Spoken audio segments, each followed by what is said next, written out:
so ofidwam anyi bofo ye bekin kan ni nyina da de ama wona enya nwumre yi anasepiesie enkoma Jubilee Hospital wo so apomuden ehuhia ne papa anafe Bempoma Plaza Hotel enso so eye ahomeje bia ya wokọ no akọdwo ho atum say yes eno mabekọ ye pa ade se ho besisi ho so kama nyuma ko ne abi aka ho na anwumre yi ye de nsemi mu nkyeremu ebesom wo Abusia enu yaji ye gwani atenase ewo eno ekua Afrankoma studio seno ba tampani studio no ye din anasa mimidin ene mame ekua Janewa mene adwen pa hene Kofi mensa adwene papa na papa enti wani mu kan afe adeshimama petakre na fa yi wasum ensam no emu enchemu sade ensamtrafo de sum aye no ye kyerkyeremu ade amawo Yes, and some no asiana and nay ayamra sebedwafie ne ade ani enso ekire na wabredum na sebedwafie na ayade se emra sebedwamu chiamehene abede kire awodi kan mekire first deputy speaker of parliament onu kroya ayamra sebedwane ade made hia wonum ewo bekwa abato mbesu aso asantemantamu wonumonyamfo Joseph Osei Owusu dodona efenu Joe Wise ono enagire simpie ne apaso de nsema do de tudwai na no na wode to nsemtrofo anim se Ghana fo behuna ene ubo se kakra bia na mrase badwafie dede yo na afri ase na ye first speaker akunya na akutubo ekoso ene ade ade watim no akame wachaze sa eye de ani ehunu pempen wasi wedi eye munketwa kura ene as ade asam no panyine okan wotirem sa eye munketwa esanse sa wohwe enne wonu mu a ye mo makwanya mo eba mrase badwafie na utim sa sabsabi ododo na no wonu madwenu omunim die mu no sabi asense dan kwosoro sa awo mrase badwafie adwumadie ne totoye enso emu enti safo no mo bape omunim se mrase badwafie de ebu kata eya niaden etibi bia na omode akoma prim ade ataato enti ono de wahu ne se enne no se wokọ amanyekwa wodo mu a wonu ma ye ommo makwanya so ommo prim mrase badwafie akunya no eya na omadwen ommo se o ye probi o wagidini ye probi ono de obetimi so aye dede kakra na mabura to aginachi anasa amanfo ato aginachi enti safo ni nyina nso so no aye wonu ma sabio afi no masisi so mabunu no ana cha so obohu no na ja se obeti sa shatawale se wo so kopre na se badwafie akunya ya utimi so ono ne fanse anasa nkrofo mta na chini doso enti ebe ni yodium bia na mekasa shatawale ni nyansa ni nim diaro sabi de obade de dom no aye nwomto enti ano no sa no okomra se badwafie bo nsem na se badwafie dwumade ntotoye no aye na ni so hani ohunu amani so enti obi sa na koba na asemi beto no na wasa asem ne kana botra so kura obose na kuma aprim ano no waka se koba ne sa de be ha dwene enti wasra manyokwa wodo wo makoko Ghana manum nyina ne se wonu mo mbe yi wo mo so mo nyina ko ni dimu aprim na se badwafie kunya no aye o mo hwa se sabio sa nipa we no sa na nim dia se betie eba na manyosem a sa na mra se badwafie adwumadie no ko ni nani so kakra ana onim nani so kura mpo na ya kire na obehu ne ntam yan enti wase ye ne sa no mom na beboa na mom ye ne se ye jagum ni e po obi owodini obi amanfo betu adi na chi ni ade na kom na se badwafie dia wase ne de ye huni ene ye wan so e be chansa e be duru baabi no mo so obi si obi sotro obi hu obi ani so na ni so da moja ni nyina wase ye be hunu abi enso wom na se badwafie a ene ye be ha dwene pa to asere pa sa ne manimu ya amanyakuo no mpanfo na wodo no wonom enhwe na sa totuo no muntimi enye na nuoma ntimi enso enko enkan. Sometimes the parties even go out to recruit people who have not demonstrated that they have the intellectual and social capacity to be public officers. Because they are popular, they can win the seat. That appears to be the only consideration that parties give to people who are going to contest the seat. The parties which have the responsibility to groom people before they become representatives here are not doing anything. I won't even say much. They're not doing anything. Unfortunately, it appears to me that those who are vile in their choice of language, those who are rude in their attitudes towards their internal opponent, those who can make the most catching comment about others are gaining more and more popularity, and they are being put in the front. The level of decorum I observed when I joined in and what I observed today is a vast difference. If you ask me, it is a bad reflection of young people coming to the chamber. I'm afraid that if we don't curb it now, in the next 2-3 more parliaments, we will not have a parliament. We'll have a boxing ring. Ghana de shimama wei aya emrasebedwamu chiamehene abedechira wodikan First Deputy Speaker of Parliament wano sanso aya emrasebedwani a wogina de hye mo bekwa abato mpesua eso anamo wo emrasebedwafie onimonyamfo Joseph Osei Owusu Joe Wise eno no kanya nsasem Some can edem we maburu ni bi befa ni so wo ye wo mo ba we nya ye o enya ye because utimi so obi wonum pa wo se ogina emrasebedwafie utimi se nipa yi nim de no sada nya yi wahu yasikọ ba ubeka sese wo kwa ye be kire no asemi a wo kai so sanka wo say enta na ye ka say yes sa constitution ni ade yo say wom yesi wo person ye mrahye bedwani e wo abeto ampeso abisu a wo sesa abato ampeso akono watena so be yesi mfihia ne enum afesu wumfie no so kwa enim utimi gina enti samiti ye ebi a medi 25 years na fe me sound mind matna abo so 5 years a mitimi gina ubetimi agina na ko diru a no na ono no kire no obi on man mi say omrasebedwafie ono mo ne dia ne ye ya okan yo sa ya ko atia no sa kunta ye eno nko a because asem na wo kan de mama adwen ati su ni say sisi omrasebedwafie na wo ho no mo no ene ye system ne mfa ye mududo na no brofo no mo kan ye mpe ba no anom so mbeka bi say won te brofo say mi kofi mensa wotu ono mo gede yin abusia ya to ansam ne so na mrahye wan ye gusu aye we ya ne ne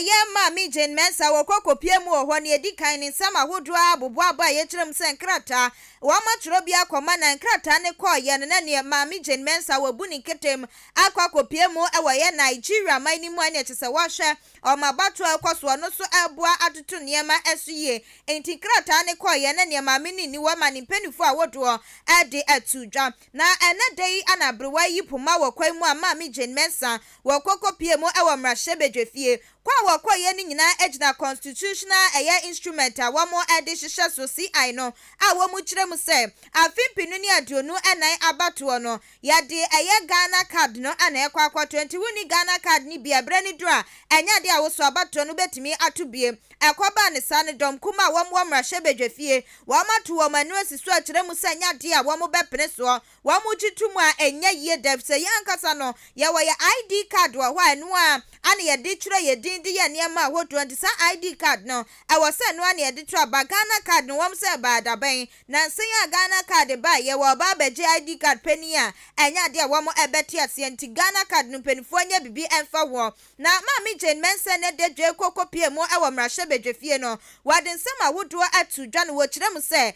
Ghana card ya ye de ba beto aba na se bo wom hihye ye foforo wom di egu aponso no wo se eno beboa ama man ne tumpom afei so beboa ama edintra ne abato ho nsensem atimi akonkan wo kirem se san hihye we no enya afi we nkwa na wo mo eba be ye ne afi bia no wo be ma ho kwan se ne be ya adehye a wo mo ye Ghana man adehye wo madi mfinhia na edin wotwe emra ne ma ho kwan se wo mo nsutumi atwero wo mudin no wo bibia benya ho akwanya enso akwakwotwero ne di wo se we eba beboa ma registration ne kra so atimi akonkan na ne nkasa ye mu na wo kirem se enkoye afi nkwa ne afi ahodo adi ye nim nyina no won be hwe no wo matro so se ne ne akatu na brone ne abato chencherenche ne yade ahihye so no won be hwe se ebre ne bre ne voters registration no ebetimi akoso na Ghana card ne so etimi akoso se ne bia adehye wo mu so adi mfihia ne edun wotwe anei wo mu ani Ghana card ne bi no wo mu so be hwe na wo matimi akwakokyero wo mudin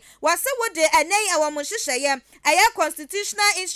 instrument yi atoto calendar dade no ho a wo so bo se ensunsanso edantem ye pa efisen kan na ka kwakokyero din a ene wo be bra watwero din na wie kura ne se be ya card ne be ba won sa so be ka na no so no akwakoda ne boachi bidin enti wo se wo mu hyehyeye we ne enkoye akwakokyero wudi awie ye na britia wabum na chese wo so wonsa aka wo Ghana card na enhyehyeye ne niam ahodo a ya de Ghana card ne ye no wo so atimi nya ho akonya na waye ebie Mr. Speaker, the CI before Parliament seeks to promote the continuous registration of voters and advocates for an all-year-round registration of eligible voters at the district offices of the Electoral Commission. It is a clear departure from the previous system where the voters' registration was done for a limited period. Like its name, under the limited voters' registration exercise, the registration of new voters was only conducted for a limited period. It was not all year round. As such, persons who turned 18 years old after the registration period, as well as persons who had not previously registered to vote, could not do so when the time set aside for the limited registration, usually 3 to 4 weeks, elapsed. Under our new CI, anyone who is eligible to vote can simply walk into any of our district offices in the district where he or she intends to vote and register to vote. As indicated, this is a far departure from the previous limited registration exercise. Abusia ani ayama mi Jane Mensa tutunani ya wa Electoral Commission atsoye na wa manaswa watwaso na wa kire se wo hwa enka ne tete kwaya ne ne efa so akire yedina wase anu nam so amanipa bi a wo munye Ganafo emra ne ma ho kwan se wo muntwiro wo mudin wo munyina nya akwanya akire wo mudin ne nyina ne se enka ne tete na ne garanta no na wo ho enti ebia mi amisi he ebia medin fihia ne dunwotwe ene metimi akọ na makwakofo obi a wono akwakochiro ni din ID card wo bie nam de na di manim na me so makwakochiro mi din meka isukura ne ebia na mfihia dunwotwe amede bo me wasafo hini se medi no kura no na menya enyaye eto kire se wo hwe sa guarantor system na ekoso tete na wose no na ha wo mu ye papa na emmoa ema electoral commission adwuma entimi enkoso wano na ebre ni bre nyinam na se wo makem na wo makansensemo enhihye bi wo kura wose wo mu ya wo mu ntimi nya adwuma bi wo ho wose wo mu ya wo mu ntimi nya wose na ni nyina agina kwan ya ne efaso etwere yedin to ande wo gidie mapa esese ebre ya Ghana card yaba ayade atum se eno ne national identification card no ebeboa na san ne ya ani suban bi a ade hye faso etwere wo mu di ni nyina eyi ni nyina fi wo enti se na ewu kona ukita Ghana card ni bie na emfihye adunwatwe no nya ya ne ede card ni hye mu ani ehu wusa wo ni akono enya de ebema ho kwan na watwere odin afai so ebi mu akura mpo na wo munya Ganafo ene ewuje se wo ma ba besua wo man Ghana mu ubekohwe na ebi firi Togo ebi firi Burkina Faso ebi firi Cote d'Ivoire kronkro ahodro etwa wo man ho ahia na wo mu firi mu aba ene wo munya garanta na no wo makwakochiro wo mudin wasisa constitutional instrument ebeyi sankrofo ni nyina efiri mu se wonya Ghana ni anya de Ghana card no betimi akitabie enti ukwana akwakochiro di na Ghana card no kitabie ebekire ese wonya Ghana ni ti akoba ne sa anya de a wonso betimi atworo di na empo abato no wonso wetimi akwakotu ebie. Interested persons who have not previously registered and qualified to vote will be able to register at their leisure and with ease because it will be an all-year-round activity. As such, applicants will not be confronted with the long queues and frustrated crowds and possible conflicts that may lead to violence. We are equally confident that the continuous registration exercise will minimize the busing of prospective applicants to the registration centers and thereby lead to an orderly, conflict-free process. I must add, honorable members of parliament, that for the first time in our history, we are mainstreaming the continuous registration of voters as part of our regular activities. As such, our officers in the field will be fully engaged all year round. Mr. Speaker, another significant feature of this draft constitutional instrument is the proposal to adopt the Ghana card as the sole source of identification for any person who wishes to register as a voter. This implies that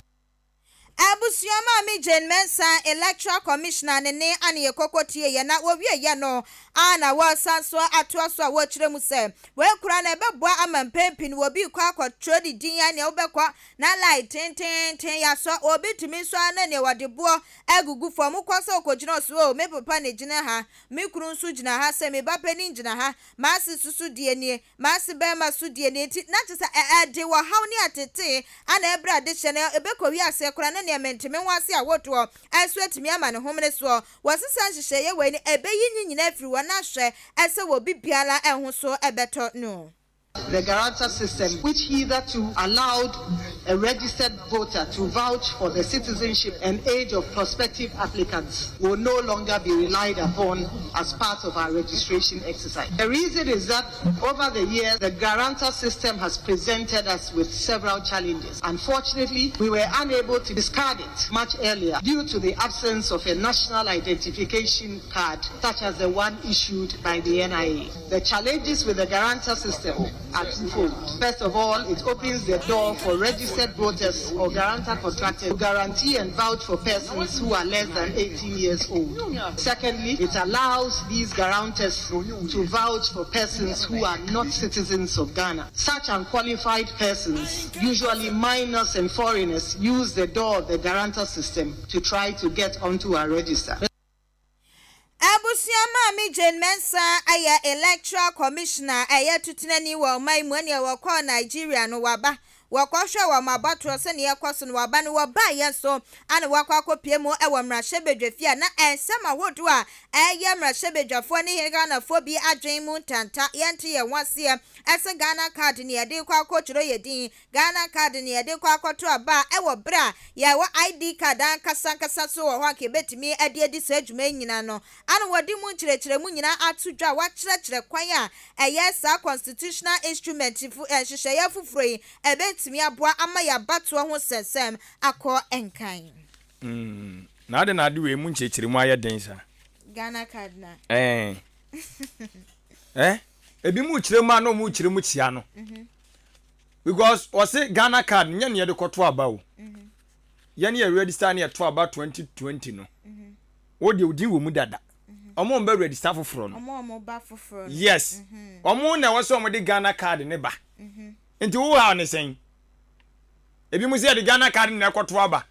sa na bi mu kanu ana onte ye but ade nya sa na tie mu madwuma na ye de ama maami na maami wo Nigeria for krom aba to mu mbubɔ nwie ye mama ni dim ni ka hu aba no nkonya mayo de omu ye ye president krama eyo Econet tebo eduru ba bia na so de anọ fa ne akere ya adwene enti wo so share Facebook live YouTube live na so wadwen kire na wo so wo no na so de aba o Michael Ghana ne nyina kyekyere ma refi si amamra no ema ye ho ekwan ye kema mi ka bi democracy ti obi aso ene na dwen kire enye ntokwa so na yada so agyamu omra se badwafie ho no ma ade ese na so eye asoye omo na hwe Ghana ahusuo nkrata adwumadie ntotoye eso National Identification Authority NIA one mo boss eye Obenfo Kenneth Atefa wono so kopie mo mra sebadwafie nti wokọ ye agya wono so pru nsem de guanom na mra sebadwafo no bisa ne se owura eye Obenfo Atefa ya te se yese abaido ka aje se sikai enye sika ketwa na se sika no se wonsan kan yeso so a yese nkrata bi kura wono ma ne dodo be se 3.5 million a ɛwɔsɛ mo print man ba bontena wɔn ma yɛ ɔmo de ɔmo saka yɛse ne nyina kan sisemu emu asɛm atesɛn ana ɛyɛ Obenfo Kenneth Atefa kyerɛ mu sɛ ai ɛyɛ nokora na wɔno kora kɔ ɛyɛ asoyɛ ɔmo yɛsika sam toto yɛsoɔ ɛyɛ finance ministry akɔbɔ mama ne yɛsɛ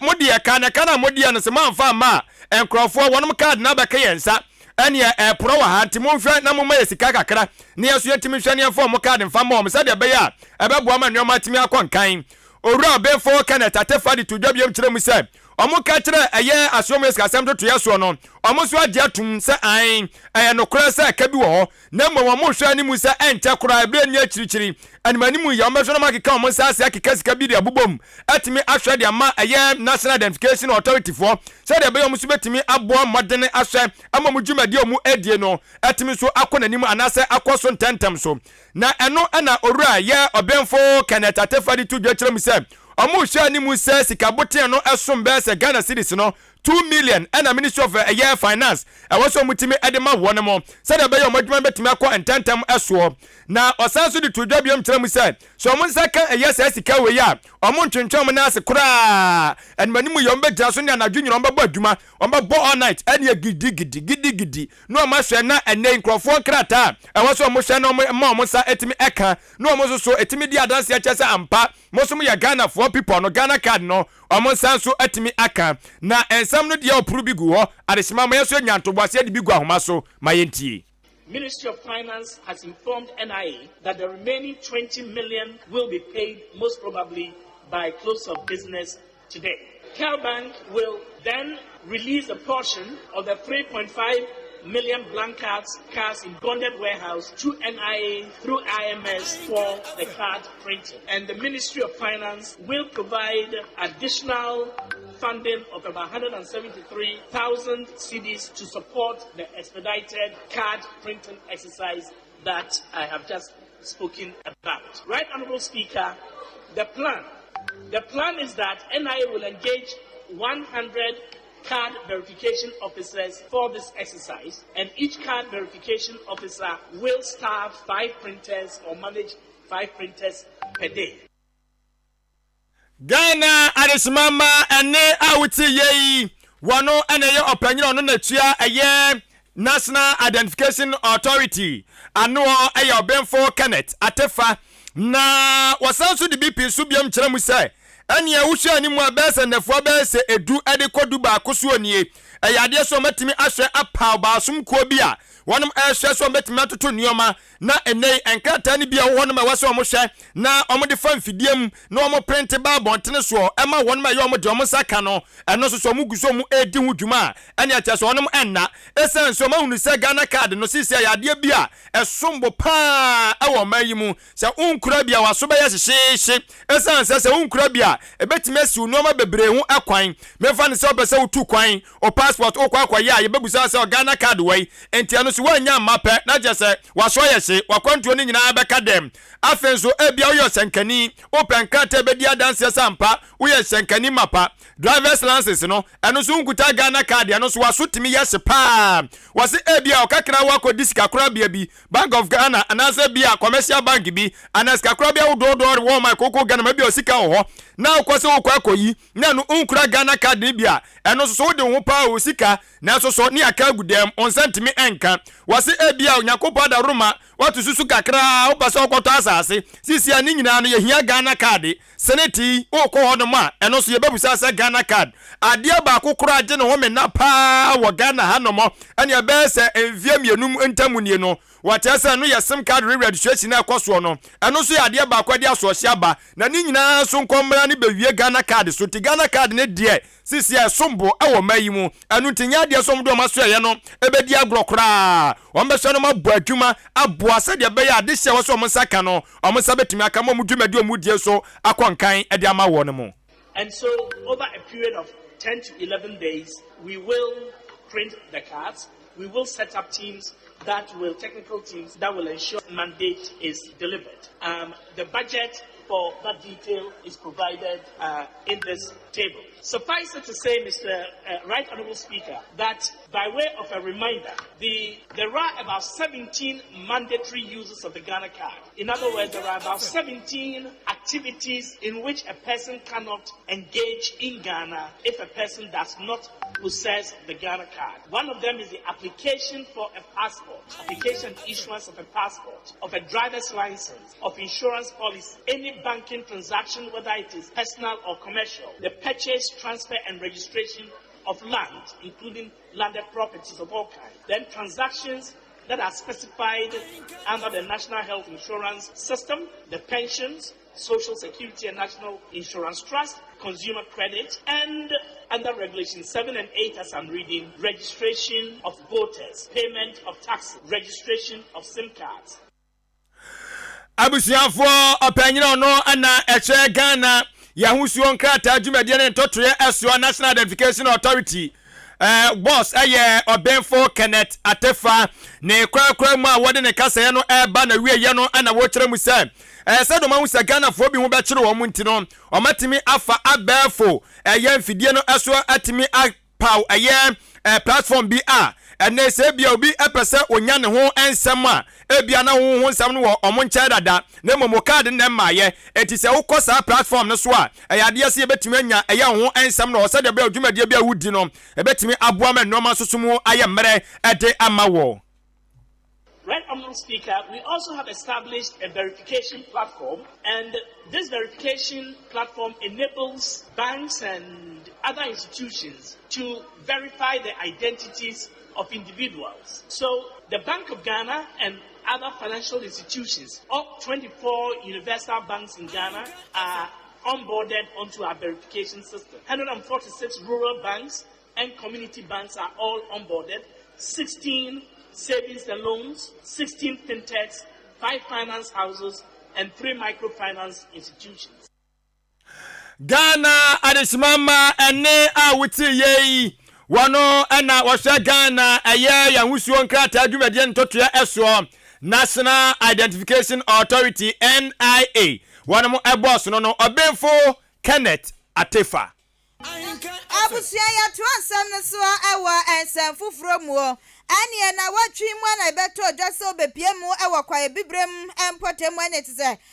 boys for so nipa bi mu agalam say illegal mining wa mu do am foli mu amunam kwai mode so na wa mu twadua na wa mu tufo magudie de honkro ne banti ya wa mu kogina mrana no na ya twama so eye pa na nam so ama na wie ya aso ye hwe ensase ane wo form agudie so eye Ministry of Lands and Natural Resources so afọ wo eye wonimonyamfo Samuel Abuginapo wane nsantwofo ehwe ye adwetwe nkomo a wo kire mu se wo mu de hyehyeye ahodo ne na egu apon so wo mu so eye o mafemu de bia sane ebe ya illegal miners yi ebetimi atu o masise wu afro maimu na ye nsase ye nsuo ne ye kwaya wo bode adedom ye no yetimi abo ehu ban ne nkasa ye mu na wo kire mu se eviti afi atwa mu adibesi nei enipa dodo wo mu saka wo mo yedu wo mu akokogina emra na no no wo mu eye mako ahanu ani edu emienu 212 na sabrede wo mu sa aso mu a wo mu nyina de yedi wo mu akogina emra na no na fei so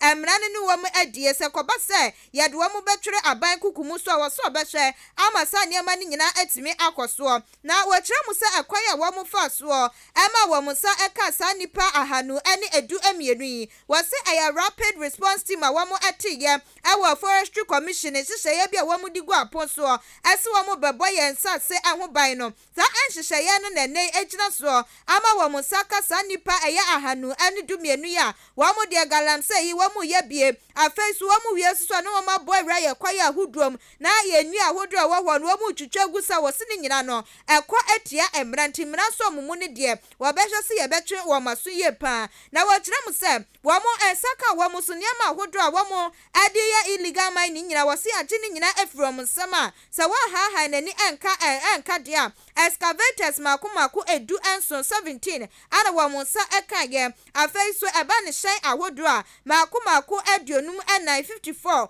ana no so wo mu sa eka ye afei niama ahodro wo mu di tu galam se di twatwatwanua ye bie no wo se bebre na no wo mu sa aka egu wo mabemu a wo mu ehwe apekwan ye wo betimi ade afaso wo kire se forestry commission wo mani abri ye pantenei wo mu de wo mu tuma abo eye ahoban boku ahodro wo maimu ehwe se ye kwaya ne yesu ahodro no wo betimi abo ho ban anu ti sa hyehyeye no wo ma hyase a wo ma tititi eku ahodro egumo enti wo wunima wo mu sa ebeso mu se eye galam se yi bi na wutu fom agudie ana sempo ye kwaya ahodro ana wo san no de oborema no akwakotwadua wu twanya ne agusa wo sonsa esomumu a wo betimi atwewaso ye pavisa wo da so ye no wo mani abre esa forestation ahodro ebetimi akoso enti ana wo mutena se edisa green Ghana project ne eba ya enu ye kwaya wo mu faso na ne ye kwaya ahodro no yetimi adwedwa nya ahodro wom na ye nkuro wo man Ghana yiso yetimi adwedwa anya ne bi wom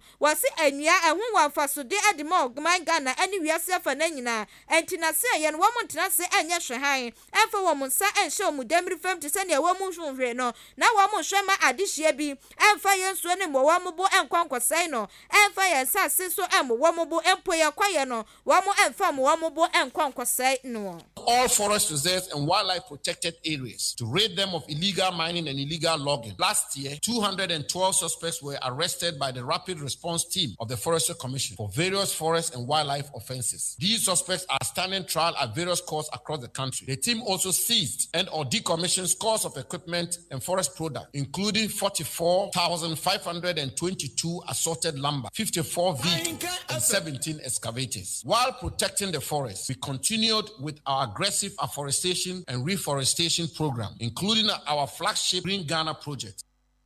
Abusia ani aya waswafo a wohwe ensase ani wobode agudie eso wonimonyamfo Samuel Abuginapo na yade mo babo hwam ewo eye amanyosam ensoso emu na eye NDC amanyoko no eyezu eyeza wan mo agina eye okwano pa ene nyakopon ya adoma maache bosumi aye wura nyakopon ya adoma da wo kire ya no ne da to so eye du miensa NDC atu ayene asi ayene fo ni nyina ekoto santene no makwa akwoto aba na neyi omatimi enso abomoden ahwe de osavata so betu frank ade ama omo ene wonoma ewo so mo epre na hye bedefie kunya no wo mpesua besua agodo so ne nyina no ometo aba ede ayi eye wonemo na ensama bubofri akire ede eba na busuafo mamemfa unko Bempoma Plaza Hotel mrei meba ma bebo unchiremu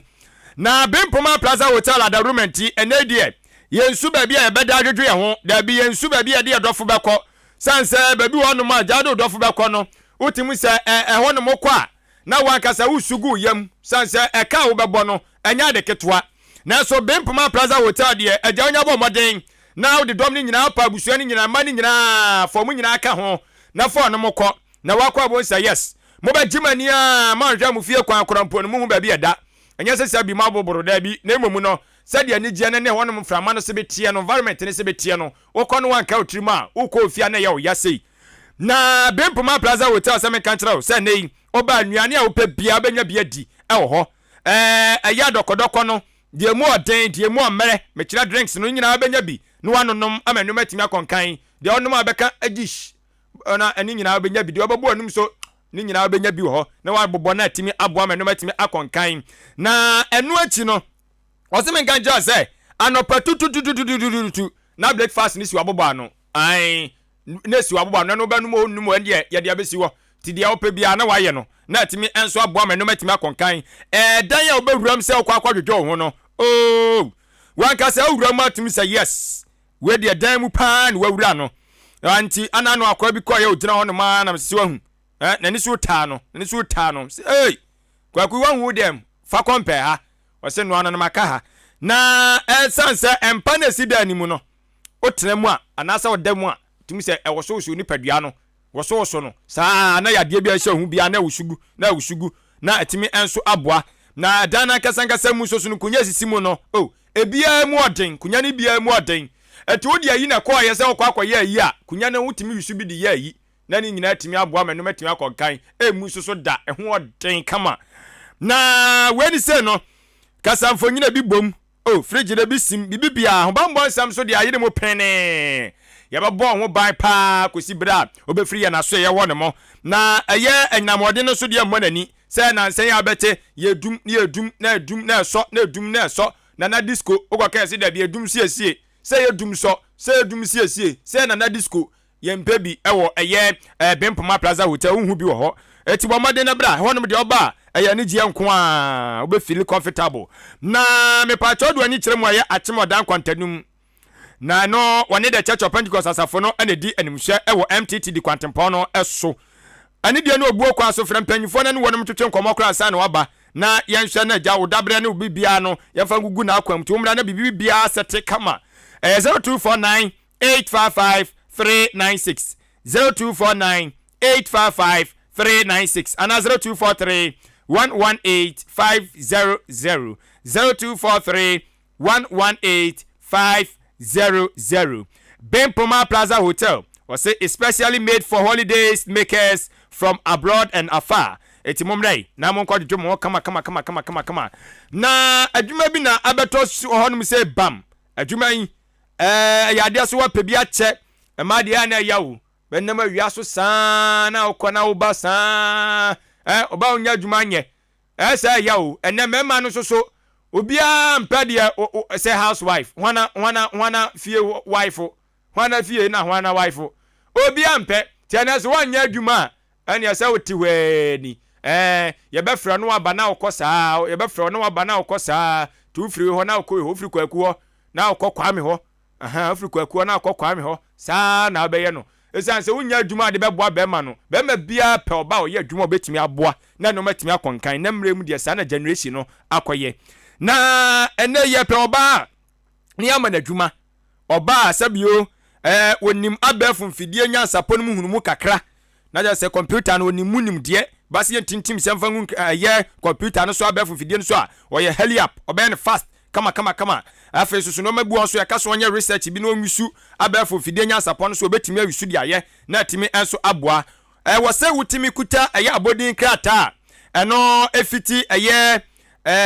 JHS ana SHS bom kafra school to aso na SHS no wo se wutimi kuta o mabodin krata mi na just wawie watwere wase ni bi okuta bodin krata na wo akonya eso so apply senso okuta bodin krata bia eso echene eye wasina eno so wo akonya nti diploma degree PhD munyina no mo akonya se mosomotimi enya eye mo apply na me pa chaw wo se wotena baabi a etese eye achemanso anaso betimi atena ben nkuro a ben achemanso se de be ya wakono ya badie no enkofa ha obia so emfa emlewo me pa chaw adwuma ni nie eni se obeye ntamgyinafo de ama eye ahoho eni adwuma wura no mo anti ebia receptionist ana meka ho asem yi ti ho aba wona betototo na no na afi no sem odi ba nya otimi aboabo no na de akosum mpanyufo a wose odi som omo na atimi enso aboa kama timpa cho why kradwa bomaden fa application be da Ahenkan de 3.3 FM mpanyufo nsa be kan na afi no woso watimi atuwa na mo edi amawo ana obetimi afre ahoman 0507 640 302 0507 640 302. Afei abusua wa pomodin ehunhia ye panti wakoye nipa dasani de wo hwa no wahwe hu ye evisempenifo ne ka wo masem bie wom se ahwe ye wo hwe ekanyi che hu ti hwe hu su ya ubeni a chentinka nipa de da ne da nyina na ne wa ma nan ayentia ewa yaresabia so me kwa me ukope o me be ya check up me be hwe ni peduanim ebia na yade bi ehinta wom na ne doctor fo ahwe ye pie na ne yetu nase na enya yaresabia bia ne yaresabia bi wo kwa uduru wa no afa na oyade no esa kwa ne bompon so ne nurse fo wo mo hobudi a doctor fo budi obi anfiu enti sa upe ayaresabia mapa ukwa wapomudin so benya fapimbia gina so wapomudin ebe konkan a eno ani Jubilee Hospital sa wamo no waya ne sa anehia ewo mo tikon be fa so bia ma wo ho atọ no ene wo mbehwe na Jubilee Hospital ewo outpatient service ene doctor fo ewo ho na watwumu ni nyina bia obekobia obekwa akoto wo mo wobisu wo wo se mempese me hu doctor ni ewo kokoamu ane Jubilee Hospital ewo inpatient service no wo kosia doctor ni ewo kokoamu ne efa wapomudin nsem bia wetimi aka kire no ekoba ne se ye atwu moja opese ohu moja ku ani nyina Jubilee Hospital ebe ya ma wavisa wamo ewo laboratory enso ho pharmacy ewo Jubilee Hospital ya hwe wawie no enro bia doctor betwra ma bia obenya bi ewo ho antenatal care any postnatal care ewo ho ma ya ma me ne ma penfo fiti da obefa nyinsen no ekosisa wo be wo wombe kura ne kama na wo wawie no akwada na didie mu ni nro numu nyina no wombe to mo boss na wo ma kire wo Jubilee Hospital ewo theater ekoban sa operation na ye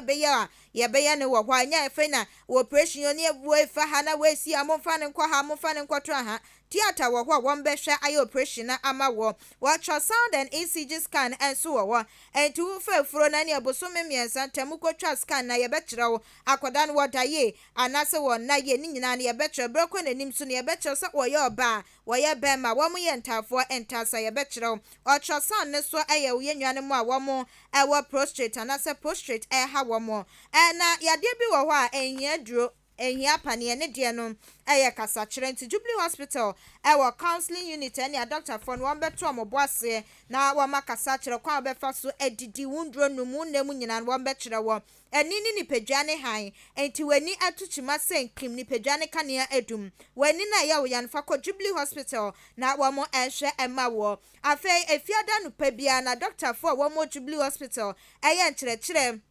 Emma one more diabetes and hypertension ha wo canteen so ewo Jubilee Hospital to ko ha we Jane Sam Edda ye Jane bia no wo benya bie ewo ho afei insurance card ahodro ni nyina no Jubilee Hospital ye adwuma wo de ne National Health Insurance anasa private health insurance so for bra wo beje na wahwe wo Jubilee Hospital ewo achim aboabo anasa achim oda kwantempo ne so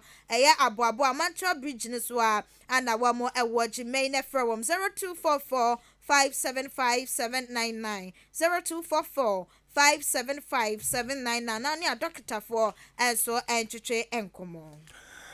na afe yantinsim ewo ayamanyosam ensusu emu sedem mo piafo nia sedem di kan etete ho ede ema wo no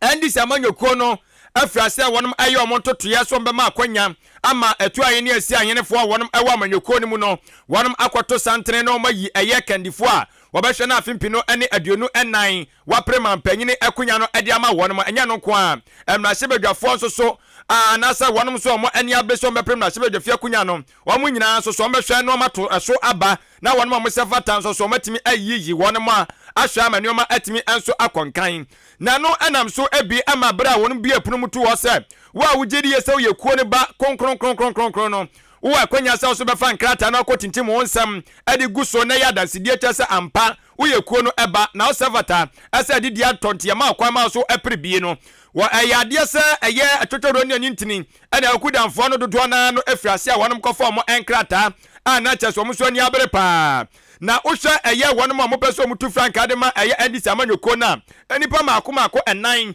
ana omutimi nya akukudura ana me no kaso magofo mo nkrata orura John Dramani Mahama eka hu bi anka ne Ghana ma banyini afe eye orura eye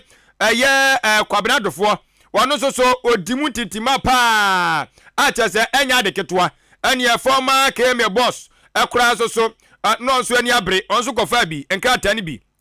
na eye owura krobia akora so ka ho kwame krobia se wo munyina no twetwam bia o munyina ni abre na eye ade se owura kwabnadofo wa abre akwa ne forms no ana beto odwa kire mu se ewo asante mantamu eye ema enkabom ko mo wo no mo wandi samanyoko ni mu no wo mu na atimi abo moden agege jisusu na nasa ntoboa ana wono mo ensoso de akwa forms no de ama owura kwabnadofo enkane no ye osoafo risk asem to yaso se wo sevata so mo bona chidom ehwe ema no timi to frank adema edi samanyoko no na eno ana sam no ekazai ene eye ema enkabom ko mo eye edi samanyoko no from say women's wing no omo asante manto omani abre pa omo tiremu se anya no kure da biara da so omo na jeje ntoboa ede kofa forms ede ema eye owura Dr. Kwabradofo se wono se fata se eja wotu frank adema edi samanyoko no omo so omo nkan ba bia da na omo kasi su people say eye ema don frefo omo eye asante mantamu abato mbesu awodo nyina so metere constituency women's organizers no omo chesu omo nyina no obi anu ono ma oyiteku sempo anka prempo di aba oma bede chefo nyina so obi anyi teku nka premfa mai siankeka nsi ani never go forms mfama Dr. Kwabradofo na omo sanso kasi su people say omo emfa wonom so support ma obi a eye nipa maako enan a wonom enso epre no ayade so omo gira obi a achi omo giri ese nipa nan no de obedi nkunim mu bia no osafata ese otu franka edema eye endi samanyoko no enti esifa hene ana omo kwakota obi enso achi na eno no mo chemu se eye awukwa santimantamu a emabru don frefo panyini anasa ma don frefo panyini ewo endi samanyoko no regional women's organizer ma me gloria wono ene ko gina eye ma owura Dr. Dofo na mu ekofa eye forms no wono na ko gina simpani apaso ne samtwafo kasa okacha samtwafo san eye emabnu ene afendi sikuo ne mani nyina titiro emma wonum wom ana omkeka om nsase ade sika eba se ye fa forms mfama Kwabradofo na no mo kyem se dabi ombekam nukure enya wonum a wabro mo de sansem no etudwa no na wo ma friends samtwafo nhyiamu asante mantamu ama eye asante regional deputy women's organizer edema endi samanyoko no ya boatma ajeman wone samtwafo ekasa ono na ne ni abre ne ho a wode nsam no nchemu nyina ma samtwafo ne yetie se de koye ye maami a oda ya no ewo Ashanti region ha ye maami Gloria house okọ ankran akọ pick form e de amaye papa Kwabradofo na nya form no okọ pick ye nti e na ye ma ene ya friends ntwofo ha say emra makwan say bia team support wo bia ope na mom ye maami ko ye no na ma ni bomu na sama wo kan say Ashanti regional women's swing e na ye didi tuo ama no a ode abe pick form e de ama e papa Kwabradofo e ho enu nti na ya frem owie every say Ashanti regional women's swing ye nya meeting bia e na ye chuo so nye bibia na mmom ye matan say nipa nan na omo pick form ni nyina no mu nyina ye ndisi ma na ye ma so de omo nyina ye ma ti se mpo se ye wosika nka ye jeje to a ye be cha ma ye ma nan ni nyina se obi a mfa nkofa ne form enti e ba se ye maame asam no pia bonte no kura ni aha ye afi se ba sa na ke se ye ma no miensa aka no ke se ye yi wo mu ayepamu yanzo so ye nye sa enti ne ye magana man nyina so at ye ma NDC party ye kese no efri ye chairman so ebesi akoda ayawo ne ne ato NDC aso at say ye Ashanti Regional Women's Swing ye nyiji tuo ema ya na ye ntro ye support so emfa ma wo bia ti wei eye ema no a wonom wa NDC amanyokuo mu no wonom ana chesomani abre wonom se da bi omo en form support nta obi achi se ye owura John Dramani Mahamo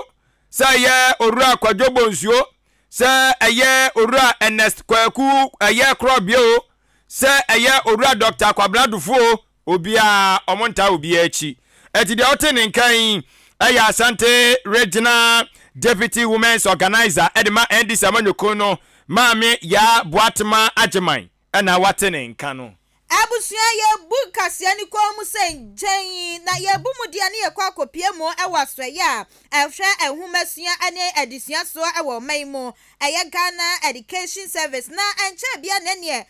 manansa azure so hwe ni wie na wo ba be kontro so suku a ebi asuku a wo fa ye ni nyina wa enyamu bia nti amani suku fufuro bi na wo bi titechire ani ohita dwe chire mami sika sei mami wei na memfa sa suku na wo peni ma wo menkopem kwan ema wo na tse wom so atua wo boya bubo mpemfo bi din a wo kyerem se wo mu nyina no wo mu ho ebo mu bie na ensam ne gusugu aposu kura ye ndo so mu wieye ana ye wo so for hwa ehumesua ensem so aya doctor ya editwum de betu dwa wo kyerem se wo bibia ne ho bebo mu bie no obehwe se ebetwe na so nti sam ne kura no ya petemu eche se egu apro so a ane ye yi ni makoma defe mu yanka bi hye mu amane bo a efri aya Ghana Education Service aso ye eba kyerem se wa mo sa aso aya brantie bi mu a wono no sa dwumadie na ne wodi wo ho ane oba wa na se wa ba bejisika ana me kope suku kwaya ma me kope placement ama wusuku na wo so wo pe na wa na wo be kontimam sika sei na yenko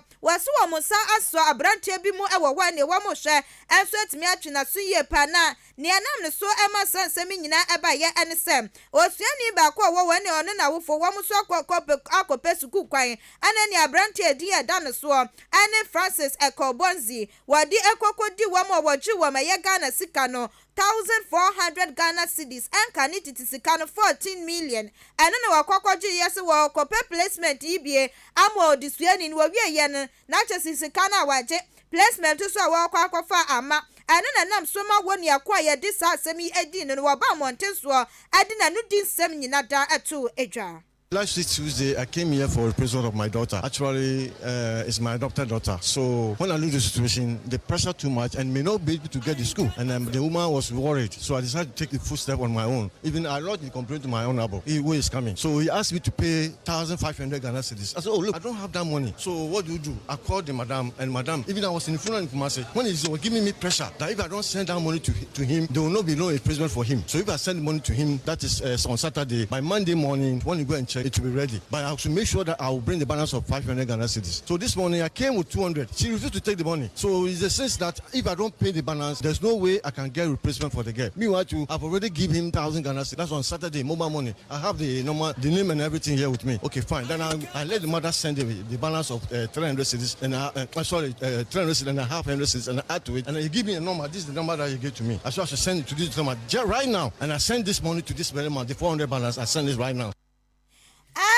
Enti abusia no ni ade asemi di na ne wonu so ato nanum to na eno achi ana Francis Ekobonzi ya yedu kwadu abono no wanu so akyerɛkyerɛ ne nsɛm emu.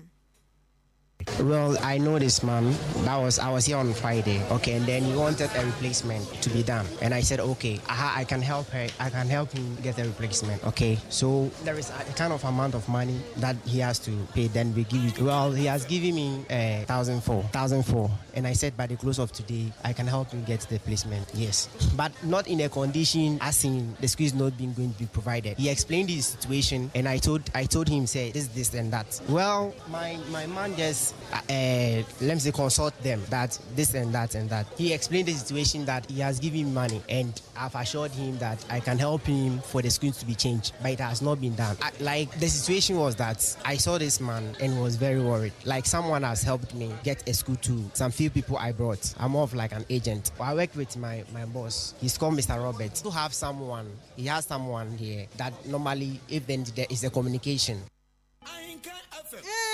Ntina se wuti akwa nsem a waka na ne bibia de mpefe sika no waje wose wo beboa wom na wano no kasa wie no ana deputy coordinator a wada free senior high school program na no na Afrasika Mensa ensusu ade tu dwane wo bo awofo ni mu nyina kokose aniema bia ti sei ni wo mo hwe na wo munyi wom ho every more. Then last year, someone was arrested. This year, today is the first time we've arrested somebody. So we keep on telling parents that they shouldn't engage people outside. They should rather come to the hall and talk to the staff from the secretariat, but they are still engaging people from outside. Meanwhile, they will take it and then they will still bring it to us for us to resolve it for them. So I don't know why they keep on engaging people from outside. So this will serve as a deterrent to people not to engage people outside, but they should rather come to the hall and engage the staff here. Enti aniye ebusia ye kokotie ye no aya deputy coordinator a water free senior high school program na no na Afrasika Mensa. Amanfo trimupo asam a wonom ede aba Facebook enhwani mu krata ne so na me wei na mamemfa emre na yanko wei efri eye nana akua mo aboaten ho na o kire mu ese AK Asabre Kuma Central no wo na AK Dr. Baumia is coming yate osi de dikan no ochia eye honorable Albert Ameyaw MPP parliamentary candidate hopeful edema eye wenchi yate ochem sendis amanyokuo no de no mo kika kikan wache so mu sede ni nyina so papa biara a won de besi isi kwan wo Ghana card opese owisu emeye de ye voters ID no eso yate ne de no master plan junior kentampo no de aba wo se Ghana card no ye de be ye adwuma ne ade ye adwuma chena NDC fo monti kosan mo hoan ena wo de aba ochem sendis amanyoko ebre bia isi be ye na adwe so ye bibibia no mu sori atia eno de master plan junior ma men kan kire wo se saa na mo so na wa brand si wo no ma me Charlotte e wo no sa na mo so mo ye mo ba ya na mo pam no ti anti no de memfa nko ho en de memfa nko ho o ye ne sa na amanyosem na de gudamu no metu ja sisi a metu ja owie no chem say Dr. Baumia wo ye de ya wa na wo ba adru so ti wo de men ha ho kra 2025 wo ye Ghana man panyin dada wa twere e won kwangu mu yate owie no achia onabo ni noi note wo koliko tabati ofisi aso na me ni wanya abusafo de dun de otu dia na wajeso ne yakoyanim Leviticus powers wo kasoa omode de aba Comensa Plateau de tuamu bi achese nya de keto akora Amisco Spelele kasoa no so de tuam Samaba eye Edina wono so ede etuam teacher Kwadwo Tepa enyina Suso wono so de abakama edosun anas fufuo mu die nyina beba wa hanemo enti enko SMS ne yenhwe SMS no ma memfa ba ku mienu bi e wo ho na yenko we se Ghana o se nyankopon emra meboa ye na face no nyankopon na da ensiese ye won sakra ya adwimu na bibia enko kan ni titru ni mpanifo a wo mu adi yanim kwache adi free anamase ana eba ye was say the truth is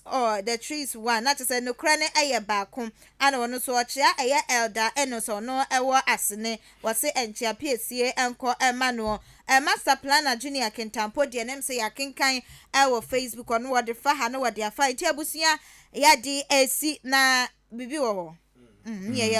yeko abusia yeko enanyumre ye producer wotena fidie na chie achinchim na fruma ema ye ne eye kwaku enin kusi buedum Kwame Asante ana edi enko Facebook any YouTube Billy Man a technician on duty abofon kaye nyina na sipiesie enko ema womo na enanyumre yenso yetenase Ahenkan Kasiebo no medin ene mame akwia Janewa mene adwen pa hene Kofi mensa adwene papa na papa endi wanimu kan Kasiebo na si yesi achia mo pi yama mo ne tie super oh super super oh super